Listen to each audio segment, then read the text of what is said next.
वंचित अधिकार पार्टी का स्थापना दिवस मनाया गया। आजमगढ़ वंचित अधिकारी पार्टी ने होटल पार्क डिलाइट में अपना पहला स्थापना दिवस मनाया गया। इस अवसर पर केक काटकर पार्टी का जन्मदिन मनाया गया और एक गोष्ठी का आयोजन भी किया गया। कार्यक्रम के मुख्य अतिथि रहे मनमोहन गुप्ता ने वंचित और शोषित समाज को न्याय और सम्मान दिलाने का संकल्प लिया।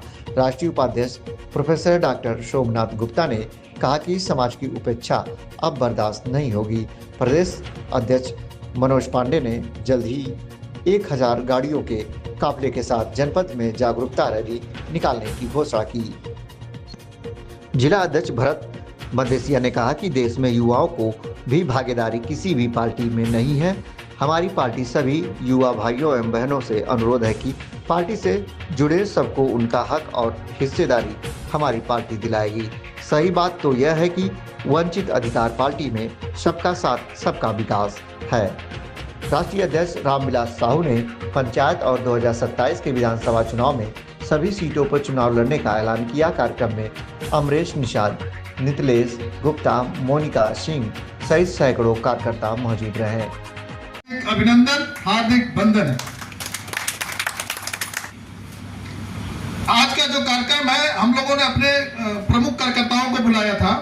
कुछ कार्यकर्ताओं को लोगों ने रोका है, तो मेरा यह कहना है कि जो कार्यकर्ता थे ही नहीं, उन्हें रोकेगा कौन? जो अगर पार्टी का कार्यकर्ता है वो जरूर आना चाहिए था। मैंने कुछ लोगों को मना किया कि मत आइए, वो नाराज भी हो गए, और जिनको आने का आमंत्रण दिया था वो आए ही नहीं। तो जो नाउ, क्या आप सभी लोग बता सकते हैं कि आज की वर्तमान स्थिति से सभी लोग संतुष्ट हैं? जो देश की व्यवस्था है, जो इस सरकार की मंशा है, उससे हम खुश हैं? नहीं। जब नहीं खुश है तो आप हमारे कार्यकर्ता हैं, और जो खुश है वो हमारा कार्यकर्ता नहीं है, उसकी यहाँ जरूरत भी नहीं। इसलिए मंच पे बैठे हुए हमारे आज के कार्यक्रम के मुख्य अतिथि श्री हमारे साथी, हमारे पार्टी के राष्ट्रीय उपाध्यक्ष श्री शोभनाथ गुप्ता जी, जो प्रोफेसर है, जो मुंबई से पार्टी के कार्यक्रम के लिए आ सकते हैं, जो आजमगढ़ में क्षेत्र में है वो नहीं आ सकता, तो मैं क्या बताऊं? भावनाएं कहीं और, निगाहें कहीं और, इशारा कहीं और, ऐसे थोड़ी चलेगा। आपको बागी बनना पड़ेगा, जैसे हम बागी बने हैं। मैं आपको इस कार्यक्रम के माध्यम से इस सरकार को चैलेंज देता हूं कि 2027 में पूर्वांचल में इनकी लोटियां डुबाने का काम हम लोग करेंगे, और सभी विधानसभाओं पर लड़ाएंगे, सभी विधानसभाओं पर लड़ाएंगे। और इसी में से आज हम इस जिले में कार्यक्रम कर रहे हैं, तो दूसरे जिले में करेंगे, इसी में कार्यकर्ता पैदा करेंगे। और हमारे इस बीच में 2 प्रत्याशी बैठे हुए हैं, एक सगड़ी विधानसभा से है। मैं आज इनको अपने पार्टी का विधानसभा सगड़ी का प्रत्याशी घोषित करता हूं, संतोष सिंह पटेल को। आप उठे, इनको डालना पड़ेगा। पहले तो नमस्कार। आज पार्टी का जन्मदिन है और इस जन्मदिन पर आप सभी को ढेर सारी शुभकामनाएं, पत्रकार बंधुओं को और देशवासियों को और हमारे कार्यकर्ता बंधुओं को। क्या उपलब्धियां रही पार्टी की?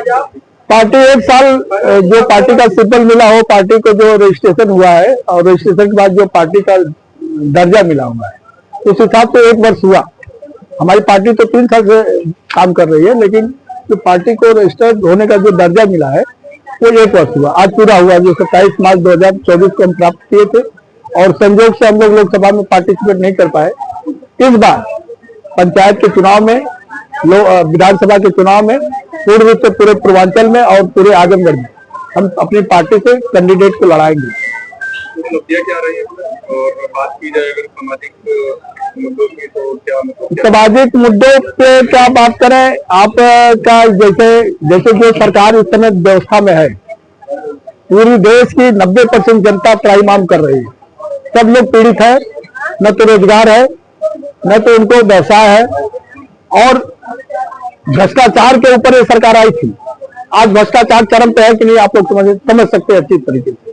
और हर विभाग में, हर क्षेत्र में आप जाइए, जिस जगह जाइए, भ्रष्टाचार इतना है कि बिना पैसा लिए आपका काम होने वाला नहीं।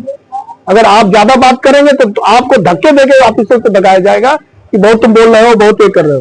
तो मैं आपके माध्यम से इस प्रदेश सरकार को मैं एक अनुरोध करना चाहता हूं कि आप अगर अच्छा काम करना चाहते हो तो भ्रष्टाचार को कम करो। आपने एक काम तो किया, गुंडागिरी पर लगाम तो लगाया, लेकिन भ्रष्टाचार उसका दुगना हो गया भाई साहब। उस पे काम करने की आवश्यकता है। 27 में हम लोग पूरे 10 विधानसभा आजमगढ़ की, पूरे पूर्वांचल की हर जिले की विधानसभाओं पे अपने प्रत्याशी खड़े करेंगे और इस जो 2027 की सरकार बनेगी उसमें हम भागीदार भी होंगे। आप पार्टी में बड़े पदों पर हैं, किस तरीके से प्लानिंग रहेगी 2027 के चुनाव में? देखिए 2027 का जो हम लोग प्लान कर रहे हैं, अभी आज स्थापना दिवस था, उससे हम लोगों ने सारे कार्यकर्ताओं को बुलाया है और उसमें हम फ्यूचर प्लानिंग करेंगे कि 2027 में किस तरह से हमको लड़ना है। हम लोग का प्लान ये है कि जो आजमगढ़ 10 विधानसभा है, 10 विधानसभा पे हम चुनाव लड़ेंगे और उसके लिए हम आज अभी से ही उस पर कार्य कर रहे हैं और उसमें कुछ सीट पे कार्यकर्ता भी मतलब चिन्हित कर लेंगे, फिक्स कर लेंगे किस मंत्री का बनाना है। तो इसलिए जो है मतलब आपके माध्यम से मैं ये कहना चाहता हूँ कि 10 विधानसभा हमारी 2027 से हम प्लान करेंगे। अच्छा, पार्टी अभी नई है और बहुत बलिदान देना पड़ता है पार्टी के लिए, तो कार्यकर्ताओं को एकजुट करने के लिए, घर घर पहुंचने के लिए कैसे काम कर रहे हैं आप लोग? देखिए ब्लॉक लेवल पे जितने भी जो बूथ लेवल पे जो हमारे कार्यकर्ता जुड़ रहे हैं, बहुत से जुड़ गए हैं और बहुत जुड़ रहे हैं। हमारा टारगेट है कि बूथ लेवल पे हम अपने कार्यकर्ताओं को मजबूत करें और बूथ लेवल पे ऐसे समाज जो आज की स्थिति बन रही है, जो हमने अपने सर्वे किया है और जिस उद्देश्य से हमने अपनी पार्टी का स्थापना किया है कि ऐसे समाज जो हंसिए पे, जो किसी पार्टी में रह कर भी उनको उनका जो है लाभ नहीं मिल रहा है या उनका हक नहीं मिल रहा है, उनका अधिकार नहीं मिल रहा है, ऐसे समाज हर गांव में, किसी क्षेत्र में आप जाएंगे, किसी गांव में जाएंगे तो ऐसी संख्या में कम से कम 70% 80% लोग मिलेंगे।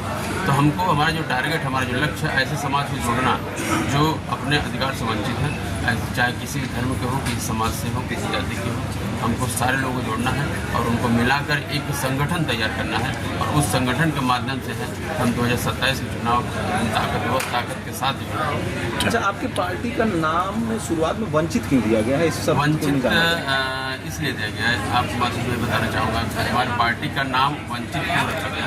क्योंकि जो हम स्थापना किए, हमने जो हमारा स्थापना था, जो हमारा उद्देश्य था, इसलिए हमारा उद्देश्य यह था कि जो वंचित है, अपने अधिकार से वंचित, चाहे संविधान में जो अधिकार दिया गया है उस अधिकार से वंचित हो या किसी पार्टी में रहकर उनका नहीं सुना जाता है, उनके नेता के द्वारा उससे वंचित हो या किसी अधिकारी के द्वारा नहीं सुना जाता उससे वंचित हो, मतलब ऐसे समाज जो अपने अधिकार से वंचित रहे। तो हमने स्पेशली ऐसे वंचित समाज को सोचते हुए पार्टी का नाम ही वंचित अधिकार पार्टी रखा है, ताकि इससे हम एक उद्देश्य दे सके, एक लोगों को समाज में एक संदेश दे सके कि हमारी पार्टी ऐसे समाज को ही जोड़ना चाहती है जो अपने अधिकार से वंचित है।